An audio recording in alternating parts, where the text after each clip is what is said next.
හොඳට මතක තියාගන්න මිනිස්සුෙකුට පිළිකාවක් හැදෙන්නේ පින්වතුනි විස කිරණ නිසාවත් මේ බෙහෙතක් විස වෙච්ච නිසාවත් ඔය මොකොත් හින්දා නෙමෙයි. මිනිස්සුෙකුට පිළිකාවක් හැදෙන්නේ පින්වතුනි පළවෙනි ඕනෙම දෙයක් සිද්ධ වෙන්න මුලින්ම ඕන වෙන කාරණාව තමයි හේතු. ඊට පස්සේ ඕන වෙන කාරණාව තමයි ප්‍රත්‍ය. හේතු ප්‍රත්‍ය දෙක ගැලපෙනකොට පින්වතුනි ඵලයක් උපදිනවා. පිළිකාවක් හැදෙන්න හේතු වෙන්නේ කිරණ නෙමෙයි. බෙහෙත් නෙමෙයි අහිතකර කෑම නෙමෙයි ඔය මොකුත් නෙමෙයි ඉතින්. විකෘති කළ ඥාන සහිතව කාපු කෑම ඒව නෙමෙයි පින්වතුනි පළවෙනිටම අදාළ වෙන්නේ හේතු. හේතුව කියලා කියන්නේ විපාක හේතුව කියලා. ඊට පස්සේ ප්‍රත්‍ය විදිහට තමයි හේවත් පින්වතුනි සමානන්තරයේ වටපරිසරයේ විදිහට තමයි අර ටික එන්නේ. දැන් මෙතන කමාවක් දාලා මම ඔබට තව කාරණාවක් කියන්නම්. දැන් බලන්න මම හේතුව කිව්වා ප්‍රත්‍ය කිව්වා සමානන්තරය කිව්වා වටපරිසරය කිව්වා ඔය එකක්වත් දන්නේ නැහැ පින්වතුනි පිට රටේ ඉන්න මිනිස්සු. මම ওই වචනයක් කියවනේ දැන් මම කියන ඕකට අදාළ ඉංග්‍රීසි වචනය කිව්වට තේරෙන්නේ නැහැ පින්වතුනි. ඔය වචනේ කියලා ක්‍රමාවක් නෙමෙයි පින්වතුනි වෙනම පොතක් පෙරලලා දැන් කියලා දෙන්න ඕනේ සමානන්තරය කියන්නේ මොකද්ද? ඒකයි කියන්නේ ඔය වාසනාවට පයින් ගහ ගන්න එපා. අපි හැමෝටම උදව් කරමු පින්වතුනි. නමුත් ඔබගේ ওই වාසනාවට පයින් ගහ ගන්න එපා. තරුණ දුවේ පුතේ ඔබ මේ ලෝකෙට ආවේ පට්ටි ගොනෙක් වෙන්න නෙමෙයි.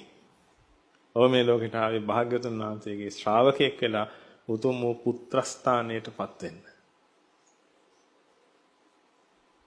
ඒක නිසාද ඥාන කෙනෙකුගේ පිටිපස්සේ හැංගිලා ඉන්නවා නම් ඔබ ඔයිට වඩා තව හිතන්න ඕනේ කියන එක කල්පනා කරලා ජීවත් වෙන්න හැමතිස්සෙම.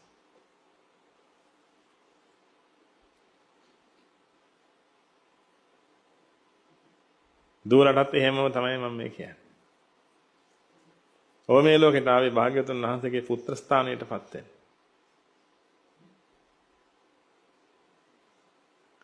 ඒක කරන්න.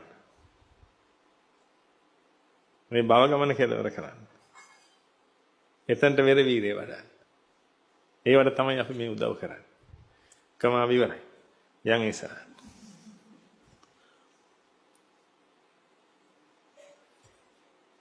ඊට පස්සේ එහෙනම් මතක තියාගන්න පින්වතුනි මේ කැන්සර් එකක් හැදෙනවා කියලා කියන්නේ පිළිකාවක් හැදෙනවා කියන්නේ පින්වතුනි ඕක මේ ලේසියෙන් එහෙම වෙන එකක් නෙමෙයි.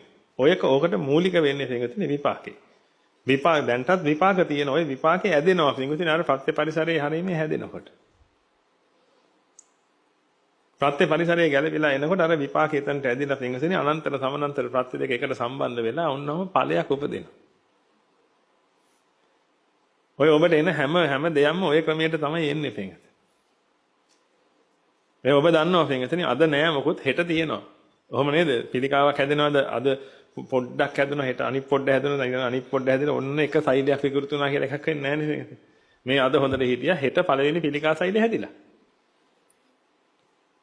ඒ කියන්නේ පින්වතුනි සෛලයක තියෙන යම් යාන්ත්‍රණයක් වෙනස් වෙච්ච ගමන් තියෙන ස්වභාවයට වඩා වෙනසක් ඇති වෙච්ච ගමන් මොකද වෙන්නේ?